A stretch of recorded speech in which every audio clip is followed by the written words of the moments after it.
নমস্কাৰ বন্ধু বান্ধৱীসকল, মই আজি অন্য এটা ভিডিঅ' লৈ আপোনালোকৰ সন্মুখলৈ আহিছোঁ। আশা কৰোঁ মোৰ ভিডিঅ'টো আপোনালোকৰ ভাল লাগিব। মোৰ আজি ভিডিঅ'টো অলপ বেলেগ ধৰণৰ, মই আজি নিম পাতেনো কি ভিডিঅ' বনাইছোঁ তাকে দেখুৱাবলৈ বুলি লৈছোঁ। নিম পাতনো মই কেনেকৈ খাওঁ, আমাৰ ঘৰত কেনেকৈ খায়, মই তাকে দেখুৱাবলৈ বুলি আপোনালোকৰ। আৰু এই নিমপাতৰ বিষয়ে মই বেছিকৈ নকওঁ, কিয়নো আপোনালোকে সকলোৱে নিমপাতৰ বিষয়ে জানেই, খালে কি হয় নাখালে কি হয় সকলোখিনি অলপ হ'লেও জানে আপোনালোকে। মই যেনেকৈ দেখুৱাইছোঁ তেনেকৈ নিমপাত সংগ্ৰহ কৰি ৰাখিব পাৰি। তেতিয়াহ'লে ব'লক মই ভিডিঅ'টো আগবঢ়াই লৈ যাওঁ।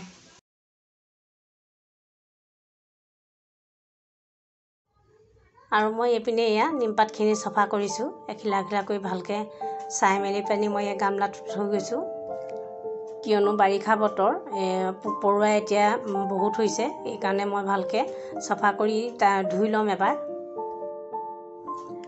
আৰু এই নিমপাতখিনি ঘৰত খাবলৈ বুলি আনিছিলে, তাৰপৰা মই পটককেনে এটা ভিডিঅ'ই বনাই দিওঁ বোলো আপোনালোকৰ আগত শ্বেয়াৰ কৰি দিওঁ, সেই বুলিয়ে মই ভিডিঅ' এটা বনাবলৈ বুলি ল'লোঁ। আৰু এই নিমপাতৰ বহুতো গুণ আছে, যেনেকৈ ধৰক নিমপাত খালে কৃমি নাশ হয়, আৰু লগতে মেলেৰিয়াৰ পৰাও পৰিত্ৰাণ পাব পাৰি, আৰু তেজ চাফা হয়। আৰু বহুতো ইয়াৰ ডালৰ পৰা যেনেকৈ দাঁতোন বনাই পেলানি দাঁত ঘঁহিলেও দাঁতৰ বহুতবোৰ বেমাৰৰ পৰা ৰক্ষা পোৱা যায়। নিমপাতে বসন্ত বেমাৰো প্ৰতিৰোধ কৰে। আৰু এই নিমপাত খালে চুগাৰ ডায়েবেটিছো বহুতখিনি ভাল হয়। আৰু বহুতো ডক্তৰৰ মতে নিমৰ কুমলীয়া পাতৰ গুড়ি 50 গ্ৰাম গৰম পানীৰ লগত মিহলাই খালে বসন্ত ৰোগ আৰু অন্যান্য ৰোগৰ প্ৰতিৰোধ হয়।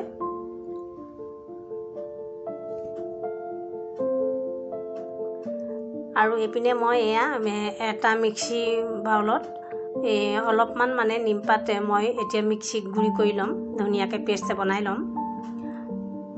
আৰু ইয়াৰ অকণমান মই পানী দি দিছোঁ, নহ'লে পানী নিদিলে এইখিনি ভালকৈ মিক্সিত গুড়ি নহ'ব, সেইকাৰণে পানী অকণমান দি দিছোঁ।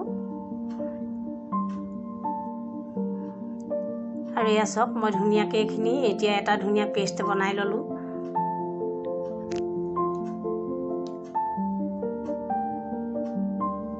কালাৰটো চাওকচোন কিমান ধুনীয়া লাগিছে, লগাই নাই এইখিনি নিমপাতৰে যে পেষ্ট হয়।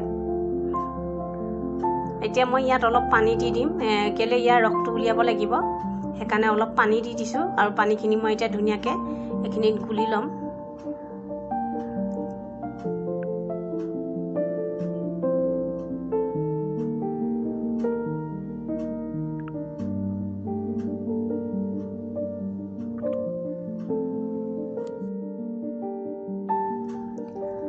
তাৰপিছতে মই এয়া এখন চাকনি লৈ ধুনীয়াকৈ ইয়াত এইখিনি চাকি লৈ ইয়াৰ ৰসখিনি মই উলিয়াই ল'ম।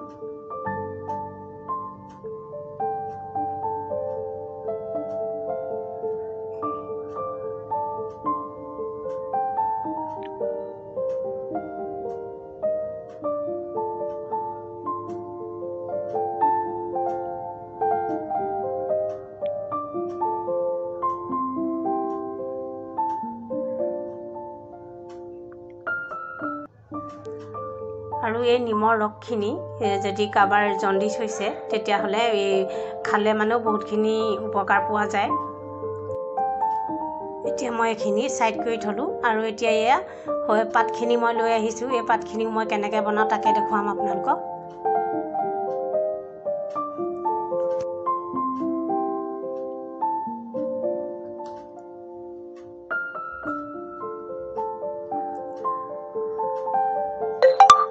এই পাতখিনি এতিয়া মই ধুনীয়াকৈ পানীখিনি টুক গ'ল, তাৰপিছতে মই এতিয়া এয়া অকণমান নিমখ দিম।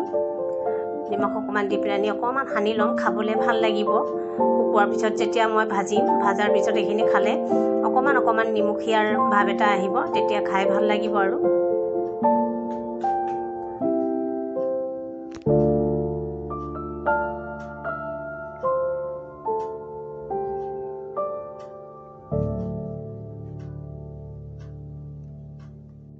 আৰু এইপিনে এই কেৰাহীখনত মই বেছি নহয় 1 চামুচো মই তেল দিয়া নাই। এয়া চাওক, তেল অকণমান দিছোঁ, দি পেলানি এইখিনি তেল মই এতিয়া ধুনীয়াকৈ অকণ কেৰাহীখনত মোহাৰি ল'ম। মোহাৰি লোৱাৰ পিছত মই নিমপাতখিনি দি দিম আৰু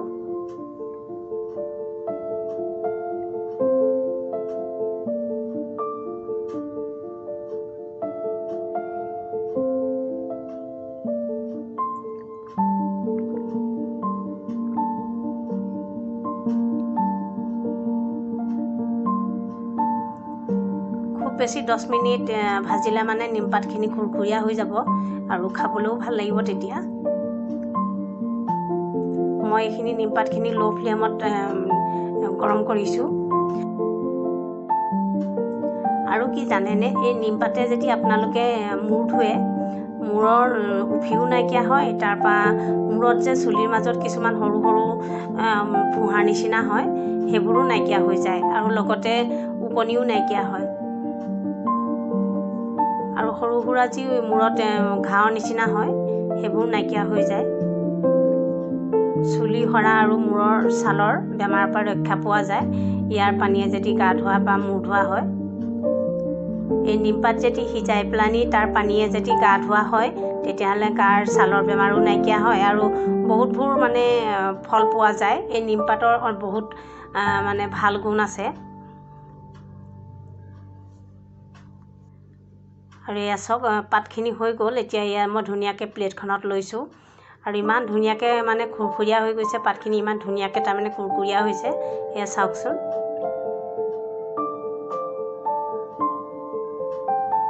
এয়া চাওক, খুব ধুনীয়াকৈ মানে গুড়ি হৈ গৈছে।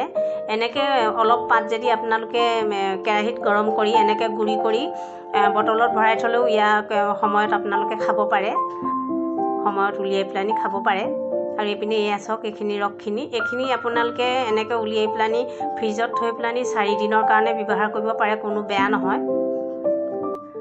কাৰণ মই নিজেই ব্যৱহাৰ কৰিছোঁ এনেকৈ। এয়া চাওকচোন কিমান ধুনীয়া। এইখিনি ভাতৰ লগত খাবলৈ ভাল হ'ব আৰু আমি এনেকৈয়ে ভাতৰ লগত খাওঁ। আৰু তেতিয়াহ'লে বন্ধু বান্ধৱীসকল, আপোনালোকে মোৰ ভিডিঅ'টো কেনেকুৱা পালে কমেণ্ট বক্সত ক'বচোন। আৰু আপোনালোকেও এই নিমপাত কেনেকৈ ব্যৱহাৰ কৰে এবাৰ মোক কমেণ্ট বক্সত কমেণ্ট কৰিব।